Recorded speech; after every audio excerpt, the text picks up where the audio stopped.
नमस्कार दोस्तों, मेरा नाम डॉक्टर अचित गुलाटी है। मैं मेडिकल डायरेक्टर हूँ साउल ऑर्थो केयर का। दोस्तों, घुटने का दर्द जिसका सबसे कॉमन कारण जोड़ों की परतें घिस जाना या ऑस्टियोआर्थराइटिस है, उसके अंदर प्लेटलेट रिच प्लाज्मा या पीआरपी का इंजेक्शन रिसेंटली बहुत फेमस हो रहा है। कई पेशेंट हमारे पास आके बोलते हैं कि मुझे अर्ली ऑस्टियोआर्थराइटिस है, ग्रेड 2 या ग्रेड 3 में है, हमारे प्लेटलेट रिच प्लाज्मा का इंजेक्शन कीजिए। दोस्तों, पीआरपी का इंजेक्शन काफी सेफ होता है क्योंकि वो आप ही के अपने खून से बनता है। मैंने पहले भी आपके साथ वीडियो शेयर किया था जिसमें आपको बताया था कि पीआरपी इंजेक्शन के अंदर आप ही का खून निकाला जाता है, उसे सेंट्रीफ्यूज किया जाता है, उसमें से प्लेटलेट और प्लाज्मा का एक मिक्सचर बनाया जाता है जिसको आपके घुटने में इंजेक्ट किया जाता है। प्लेटलेट्स उसमें से ग्रोथ फैक्टर्स निकालते हैं जिससे कार्टिलेज का पुनर्निर्माण होता है, रिपेयर होता है, रीजनरेशन होता है। ये टोटल नी रिप्लेसमेंट को प्रिवेंट करने के लिए या अवॉइड करने के लिए सबसे ज्यादा इंपॉर्टेंट इंजेक्शन होता है। परंतु ऐसी कुछ कॉमन मिथ्स है जो मार्केट में फैलाई जाती है, जो बताया जाता है स्पेशली उनके द्वारा जो कि टोटल नी रिप्लेसमेंट को प्रमोट करना चाहते हैं या चाहते हैं कि आप अर्ली आर्थराइटिस में भी टोटल नी रिप्लेसमेंट करा लें। मैं आज उन मिथ्स को आपके साथ बस्ट करना चाहूंगा, आपको सच्चाई या फैक्ट बताना चाहूंगा प्लेटलेट रिच प्लाज्मा से रिलेटेड। दोस्तों, पहली मिथ जो बहुत कॉमनली फैलाई जाती है वो है कि प्लेटलेट रिच प्लाज्मा का इंजेक्शन एक नई या एक्सपेरिमेंटल थेरेपी है। दोस्तों, 1970 से पीआरपी के इंजेक्शंस यूज हो रहे हैं। 1990 से पीआरपी के इंजेक्शंस को घुटने में डालना स्टार्ट हो चुका है और 2005 से भारत में फ्रीक्वेंटली घुटने के आर्थराइटिस के अंदर पीआरपी इंजेक्शन यूज हो रहा है। तो तकरीबन 20 साल से पीआरपी के इंजेक्शंस दिए जा रहे हैं घुटने के अंदर। ये कोई एक्सपेरिमेंटल थेरेपी नहीं है, ये कोई नई थेरेपी नहीं है। इसका लेवल ऑफ एविडेंस बहुत ज्यादा स्ट्रॉन्ग है।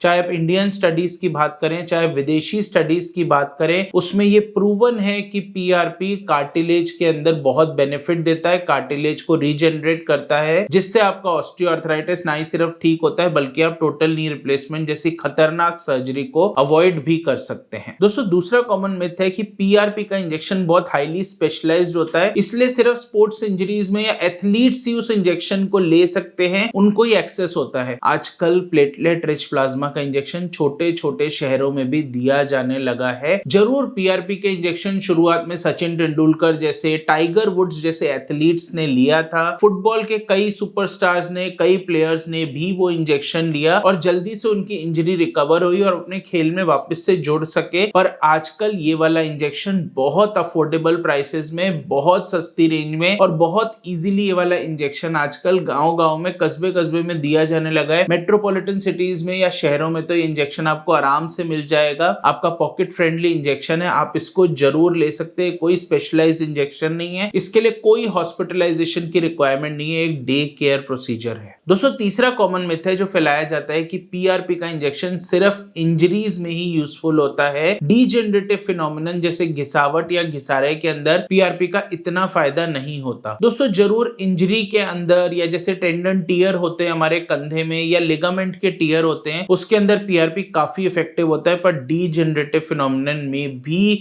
पीआरपी का उतना ही अच्छा इफेक्ट होता है। तो जैसे कि मसल टियर या टेंडन टियर के अंदर यूज होता है, कार्टिलेज का टियर या जोड़ों की परतों का टूट जाना, कट जाना, फट जाना या घिस जाना, उसके अंदर भी पीआरपी इंजेक्शन बहुत ज्यादा यूजफुल होता है। दोस्तों, चौथी मिथ है कि पीआरपी इंजेक्शन सेफ नहीं होता है। दोस्तों, ये तो बहुत ही बेतुकी सी बात है क्योंकि आप समझ सकते हैं कि पीआरपी इंजेक्शन ऑटोलोगस होता है, यानी आप ही के खून से बनाया जाता है। तो इससे स्ट्रॉन्ग सेफ्टी प्रोफाइल क्या हो सकता है कि आप ही के खून को निकाल के, उसको घुमा के, उसमें से आप ही के प्लेटलेट्स और आप ही के प्लाज्मा को एक इंजेक्शन में भर के घुटने के अंदर डाला जाए। इससे सेफ इंजेक्शन और कोई नहीं हो सकता। कोई भारी केमिकल नहीं डाला जाता है आपके घुटने के अंदर पीआरपी इंजेक्शन के साथ मिला के। हाँ, इंजेक्शन से पहले लिग्नोकेन या लोकल एनेस्थीसिया से उस एरिया को डिसेंसिटाइज या एनेस्थेटाइज किया जा सकता है ताकि इंजेक्शन लगते वक्त आपको पेन ना हो। अदरवाइज इंजेक्शन टोटली ऑटोलोगस और सेफ होता है। दोस्तों, पांचवा आखिरी और बहुत कॉमन मिथ होता है कि पीआरपी इंजेक्शन सिर्फ कॉस्मेटिक पर्पस के लिए यूज होता है। जरूर पीआरपी इंजेक्शन आजकल हेयर रीग्रोथ के अंदर या स्किन रिजुविनेशन के अंदर बहुत कॉमन यूज होने लगा है, पर पीआरपी का यूज ऑर्थोपेडिक केसेस में भी होता है,